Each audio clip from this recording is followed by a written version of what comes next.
दोस्तों, welcome to माँ तुलसी coaching classes. आपके अपने चैनल माँ तुलसी कोचिंग क्लासेज में आप लोगों का स्वागत है। आशा करते हैं कि आपका दिन बेहद कुंदा और खूबसूरत होगा। इसी के साथ दोस्तों हम लेकर आए हैं एवीएस पर्यावरण अध्ययन का फुल कोर्स, जो कि एनसीईआरटी किताबों के महत्वपूर्ण बिंदु हैं।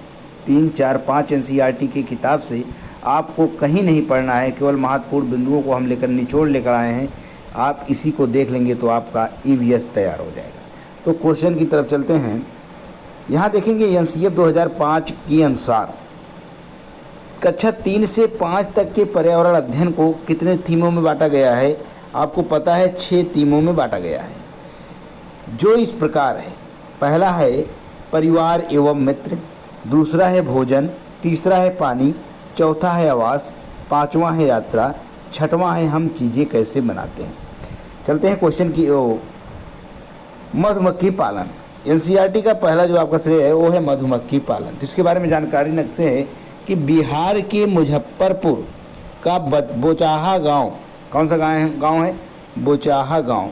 इस इलाके में लीची के पेड़ बहुत अधिक पाए जाते हैं। लीची के फूल मधुमक्खियों को बहुत लुभाते हैं। ध्यान से सुनिएगा, यहाँ क्वेश्चन बन रहा है कि बिहार के मुजफ्फरपुर का बोचाहा गांव जो है, इस इलाके में लीची के पेड़ बहुत अधिक पाए जाते हैं और लीची के फूल जो होते हैं वो मधुमक्खियों को बहुत लुभाते हैं। फिर देखते हैं, इसलिए इस क्षेत्र के लोग मधुमक्खी पालकर क्या बनाते हैं? शहद बनाते हैं। इसलिए इस क्षेत्र के लोग, जो बोचाहा गाँव के लोग हैं, वो लोग मधुमक्खी का क्या करते हैं? पालन करते हैं और उस पालन में उन लोगों को मधुमक्खी पालकर शहद का। इसके बाद देखते हैं मधुमक्खी पालन को क्या कहते हैं। इंपॉर्टेंट क्वेश्चन है दोस्तों, आप पढ़े भी होंगे, जानकारी भी है। मधुमक्खी पालन को कहते हैं एपी कल्चर। क्या कहते हैं? मधुमक्खी पालन को एपी कल्चर कहते हैं। अक्टूबर से दिसंबर तक, देखिएगा, अक्टूबर से दिसंबर तक मधुमक्खी के अंडे देने का समय होता है। कौन सा समय है? अक्टूबर से दिसंबर तक मधुमक्खी के अंडे देने का समय होता है और यही मधुमक्खी पालन शुरू करने का भी सही समय है। मतलब यही मधुमक्खी पालन करने का भी सही समय है। लीची के फूल जो होते हैं वो फरवरी में खिलते हैं। लीची के फूल कब खिलते हैं? लीची के फूल फरवरी में खिलते हैं। मधुमक्खी के हर छत्ते में एक रानी होती है। क्या होती है? मधुमक्खी के हर छत्ते में एक रानी होती है दोस्तों। अब उस रानी का क्या कार्य होता है? जो अंडे देती है। मधुमक्खी के हर छत्ते में एक रानी होती है और रानी का कार्य होता है अंडे देना। छत्ते में कुछ नर मक्खी भी होते हैं। छत्ते में बहुत सारे काम करने वाले मक्खियाँ भी होती हैं। यह दिन भर काम करती हैं, शहद के लिए फूलों का रस ढूंढती हैं। जब किसी मक्खी को रस मिल जाता है तो वह एक तरह का नाच करती है। किस तरह का? एक तरह का नाच करती है, जिससे दूसरी मक्खियों को पता चल जाता है कि रस कहाँ पर है। एक तरह का नाच करती है जो कार्य करने वाली मधुमक्खी होती है। जब वो शहद की खोज में जाती है और उसे शहद मिल जाता है तो एक प्रकार की नाच करती है। इस नाच से उस दूसरी मक्खियों को पता चल जाता है कि रस जो है कहाँ पर है। वह रस से क्या बनाती हैं? वह रस से शहद बनाती हैं। छत्ता बनाने का काम भी इन्हीं का होता है और बच्चों को पालने का भी इन्हीं का काम होता है। मधुमक्खी पालन में बक्से का प्रयोग किया जाता है। किसका प्रयोग किया जाता है? मधुमक्खी पालन में बक्से का प्रयोग किया जाता है। इस बक्से में चीनी का मीठा घोल डाला जाता है। नर मक्खी छत्ते के लिए कुछ खास कर काम नहीं करते। मधुमक्खी के डांक में, जो मधुमक्खी का डंक होता है, उसमें देखिए इम्पॉर्टेंट है, फार्मिक अम्ल होता है। क्या होता है? मधुमक्खी के डंक में फार्मिक अम्ल होता है। ध्यान से देखेंगे। आगे चलते हैं, चींटियों के बारे में जानकारी करते हैं। चींटियाँ इम्पॉर्टेंट है, एक एक पॉइंट आपको बताया जा रहा है। आप ध्यान से देखेंगे, सुनेंगे, पढ़ेंगे, नोट्स बनाएंगे तो बहुत अच्छा आपका नोट्स मिल जा रहा है, कहीं नहीं मिलेगा ये। चींटियाँ के बारे में जानते हैं। चींटियाँ मिलजुल कर रहती हैं। क्या करती हैं चींटियाँ? चींटियाँ मिलजुल कर रहती हैं। और चींटियों का काम क्या होता है दोस्त? चींटियों का काम बटा रहता है। रानी चींटी जो होती है वो अंडे देते हैं गाइज। सिपाही चींटियाँ बिल का ध्यान रखती हैं। इसके बाद देखेंगे गाइज, काम करने वाली चींटियां भोजन ढूंढकर बिल तक लाती हैं। क्या करती है? जो काम करने वाली चींटियां होती हैं वो भोजन ढूंढकर बिल तक लाती हैं, और चींटियां चलते समय ज़मीन पर कुछ छोड़ती जाती हैं जिससे सूंघ कर पीछे आने वाली चींटियों को रास्ता मिल जाता है। फिर देखेंगे दोस्त, दीमक और ततये भी समूह में रहते हैं। इन चींटियों के समूह में कौन रहते हैं? दीमक और ततये। ठीक, विशेष ध्यान देंगे। फिर आगे आप देखेंगे रेशम का कीड़ा। अब रेशम के कीड़े के बारे में जानकारी रखते हैं। रेशम का कीड़ा जो होता है अपनी मादा को इसकी गंध से कई किलोमीटर की दूरी से पहचान लेता है। जो रेशम का कीड़ा होता है गाइस, वो अपनी मादा को क्या करता है? उसकी गंध से उसको कई किलोमीटर की दूरी से ही पहचान लेता है। अब आगे चलते हैं, मच्छर के बारे में थोड़ा जानकारी प्राप्त करते हैं। NCERT की किताबों से आपको निचोड़ दिया जा रहा है, केवल आप लाइक और सब्सक्राइब करना नहीं भूलेंगे। तो दोस्तों यहाँ मच्छर के बारे में क्या है? मच्छर हमारे शरीर की गंध, खासकर देखिए हमारे शरीर की गंध खासकर किसके? पैरों के तलवे की, और हमारे शरीर की गर्मी से हमें क्या करते हैं? ढूंढ लेते हैं। मच्छर पानी में क्या करते हैं? मच्छर पानी में अंडे देते हैं। दोस्तों ध्यान दीजिएगा। अब देखते हैं मच्छर से बीमारियां कौन कौन सी होती हैं। मच्छर से डेंगू देखेंगे, मलेरिया, चिकनगुनिया बीमारी मच्छरों के द्वारा फैलती है, जो कि सीटेट में कई बार पूछा जा चुका है कि डेंगू, मलेरिया, चिकनगुनिया ये किसके द्वारा फैलती है? तो आप तुरंत बताएंगे डेंगू, मलेरिया, चिकनगुनिया मच्छरों के द्वारा फैलती है। रुके हुए पानी में या इकट्ठा हुए पानी में क्या होता है? मलेरिया के मच्छर पैदा होते हैं। जो पानी कहीं रुका होता है या कहीं इकट्ठा पानी होता है तो उस पानी से क्या उत्पन्न होता है? कई दिनों से जब वो पानी पड़ा रहता है उससे मलेरिया के मच्छर पैदा होते हैं। दोस्त आगे चलते हैं। इसलिए मच्छरों के प्रजनन को रोकने के लिए पानी में तेल डालना उचित रहता है। कहीं भी अगर रुका हुआ सड़ा गला पानी है तो उसमें तेल डाल दिया जाएगा तो उसमें मच्छर के जो प्रजनन होंगे उसमें रुकावट आ जाएगी। इससे पानी का पृष्ठ तनाव कम हो जाता है और ऑक्सीजन की आपूर्ति रुक जाती है, जिससे मच्छर का लार्वा मर जाता है। आगे चलते हैं दोस्त, कुत्ता के बारे में पढ़ते हैं, जो कि आपके आसपास पड़ोस या घर में बहुत रहते हैं। कुत्ता, इसके बारे में आप क्या क्या जानते हैं? कुत्तों की गलियों में अपनी जगह बटी हुई होती है। जो कुत्तों की गलियां होती हैं उनकी क्या होती है? आपस में वो लोग अपना जगह बांटते हैं गाइज। एक कुत्ता दूसरे कुत्ते के मलमूत्र की गंध से जान लेता है कि उसके इलाके में बाहर का कुत्ता आया था।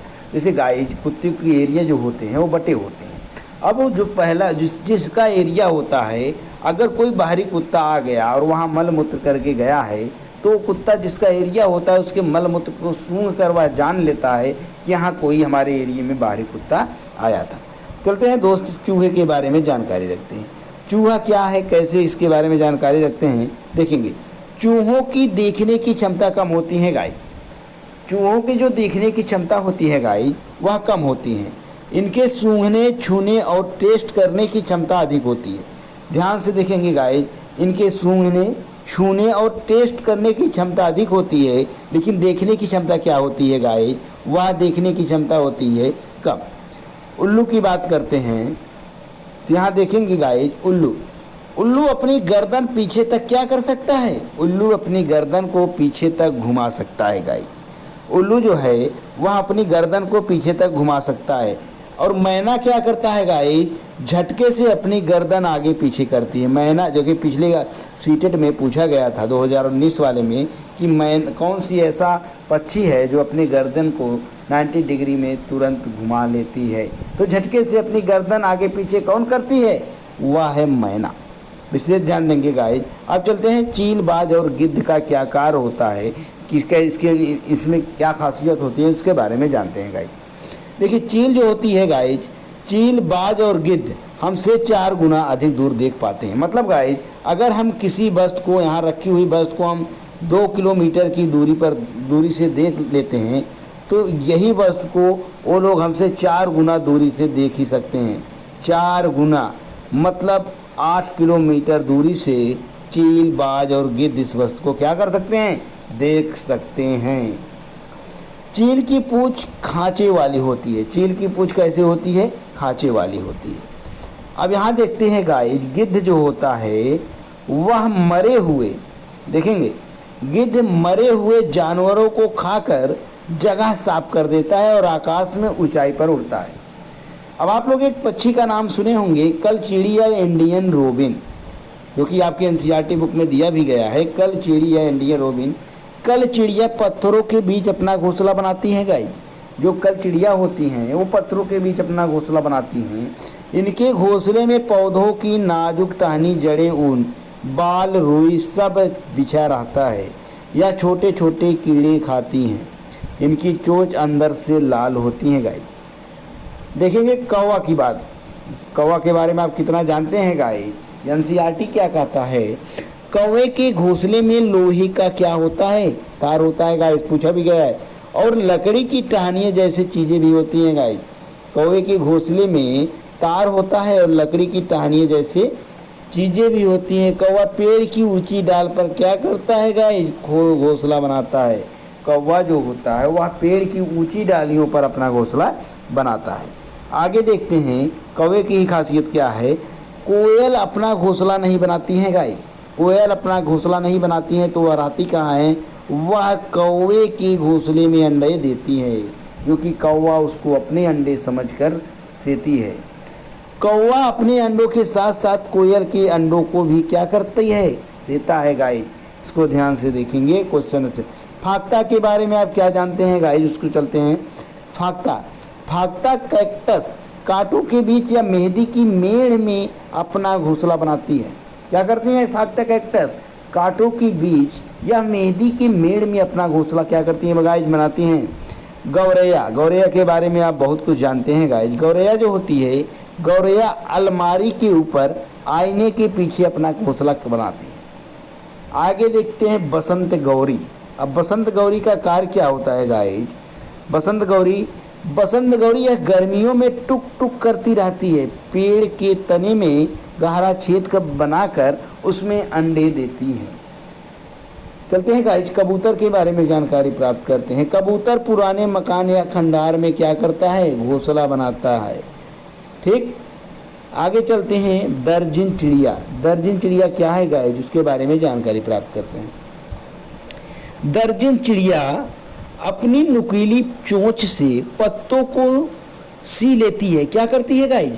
दर्जन चिड़िया जो होती है अपनी नुकीली चोंच से पत्तों को सी लेती हैं और उनसे एक थैली सी बना लेती है और उसमें क्या करती हैं गाइस? अंडे देती हैं। अगला देखेंगे गाइस शक्कर खोरा। शक्कर खोरा की क्या खासियत है देखेंगे। शक्कर खोरा किसी छोटे पेड़ या झाड़ी की डाली पर अपना लटकता हुआ घोंसला बनाती हैं। आप लोग देखेंगे गांव में इसे देसी बबूल के नाम से भी जाना जाता है।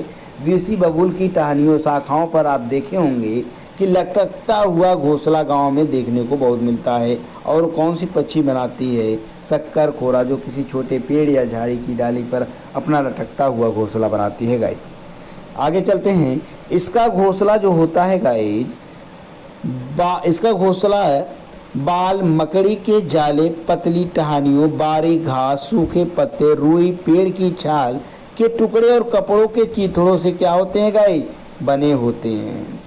फिर आगे देखते हैं नर वीवर पक्षी के बारे में जानकारी प्राप्त करते हैं। जो नर वीवर पक्षी है गाइस, उसके बारे में थोड़ा जानकारी लेते हैं। नर वीवर पक्षी अपने अपने घोंसले बनाते हैं। क्या करते हैं? इनमें एक खासियत है कि जो नर वीवर पक्षी हैं वो अपने घोंसले स्वयं बनाते हैं।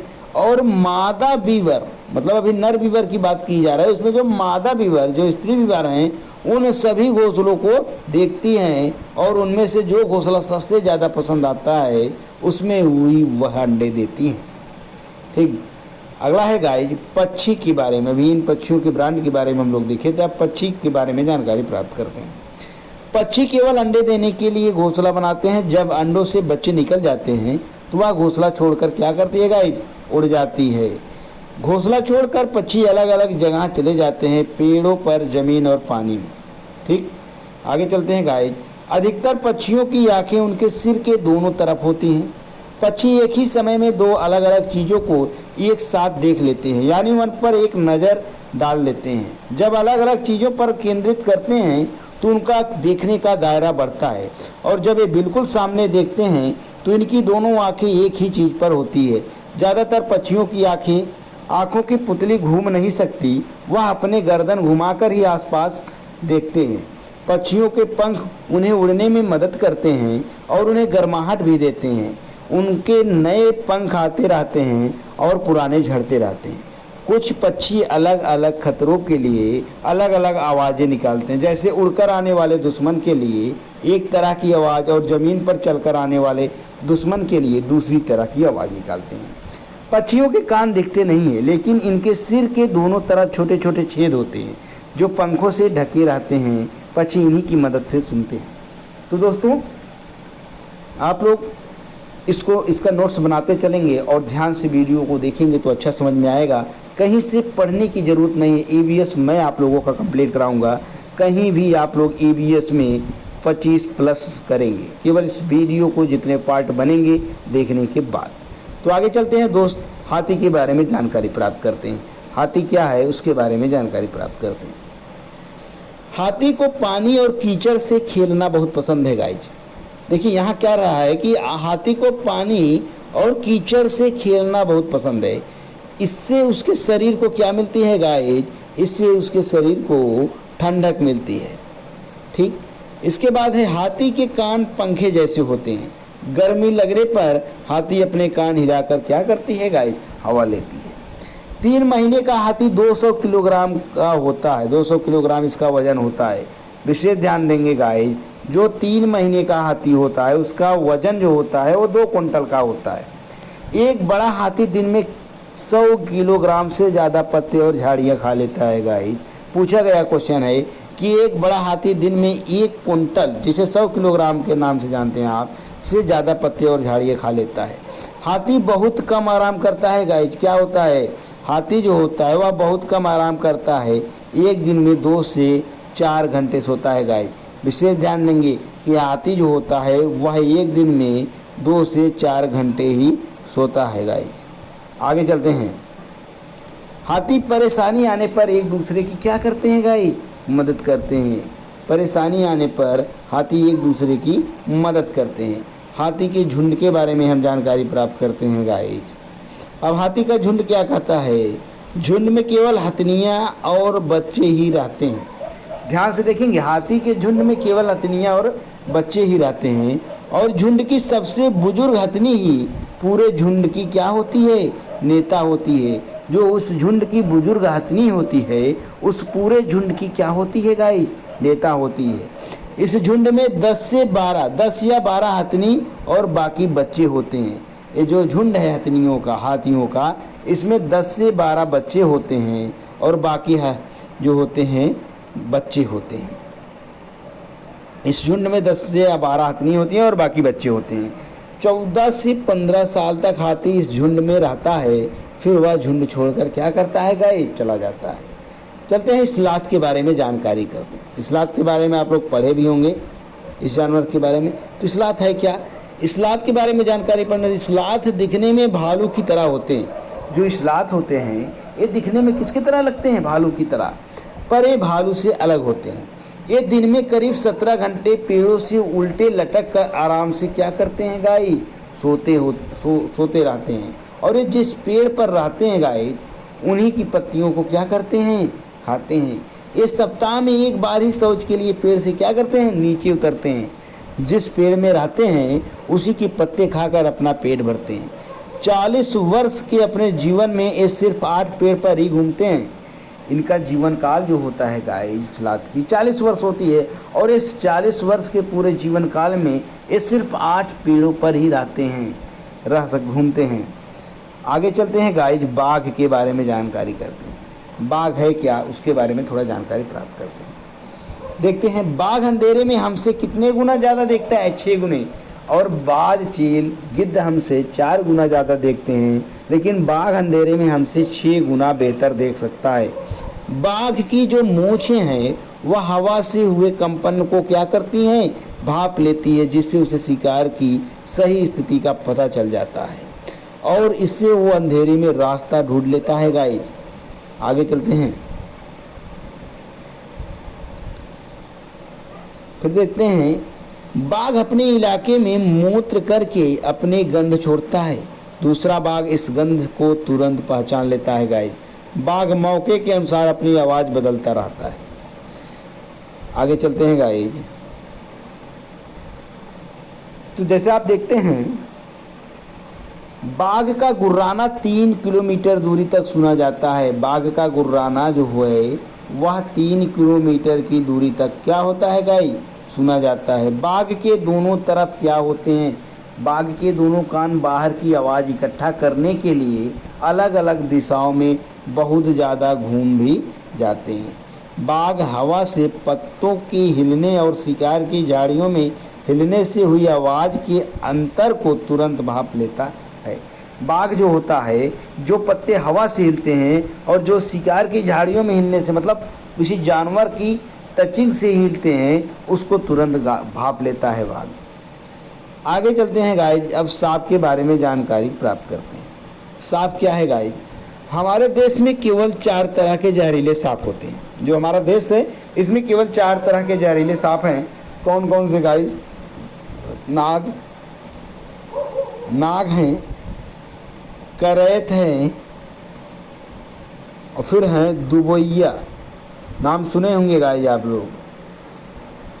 इसके बाद है अफाई, क्या है, अफाई। फिर क्या देखते हैं, जब सांप किसी को काटता है तो उसके 2 खोखले जहर वाले दांतों से उस व्यक्ति के शरीर में जहर चला जाता है।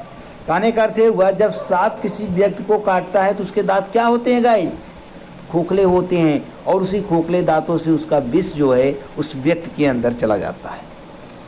आगे चलते हैं गाइस। आप लोग वीडियो को लाइक एंड शेयर जरूर कीजिएगा। इस जहर से बचने के लिए गाइस क्या कह रहा है कि इस जहर से बचने के लिए उस व्यक्ति को सीरम नामक की दवा पिलाई जाती है, जो सांप के जहर से ही बनाई जाती है। जो सीरम नामक दवा है इसी सांप के जहर से ही बनाई जाती है, जो कि किसी व्यक्ति को जब सांप काटता है तो इसी दवा का इलाज उससे होता है। सांप के दांत नुकीले होते हैं, लेकिन वह अपने शिकार को चबाकर नहीं खाता है, बल्कि पूरा निगल जाता है। सांप के बाहरी कान नहीं होते हैं, वह जमीन पर हुए कंपन को ही सुन पाता है। सपेरों को कालवेलिया भी कहते हैं। कालवेलिया नाच में सांप जैसे मुद्राएं होती हैं। आगे देखते हैं गाइज, लंगूर। लंगूर के बारे में जानकारी प्राप्त करते हैं। लंगूर जो होते हैं गाइज, वो जंगल में ऊंचे पेड़ पर बैठा लंगूर अपने आसपास आती मुसीबत को देखकर खास आवाज़ निकालकर अपने साथियों को क्या करते हैं गाइज, संदेश देता है और उन्हें चौकन्ना करता है। आगे गाइज, मगरमच्छ के छोटे छेद जैसे कान होते हैं। जो मगरमच्छ होते हैं गाइज, उनके छोटे छेद जैसे कान होते हैं, लेकिन आसानी से दिखाई नहीं देते हैं। छिपकली के बारे में, छिपकली के भी छोटे छेद जैसे कान होते हैं। मछलियाँ खतरों की चेतावनी एक दूसरे को बिजली तरंगों से देता है। डॉल्फिन भी अलग तरह की आवाज़ निकालती है और दूसरों से बात करती है। गिलहरी गाइज, इसके बारे में इम्पॉर्टेंट है, गिलहरी के बारे में पूछा भी गया है सीटेट में। गिलहरी के दांत हमेशा बढ़ते रहते हैं। दांतों से काटने और कुतरने के कारण इनकी दांत क्या होती है, घिस जाती है गाइज। आगे देखते हैं।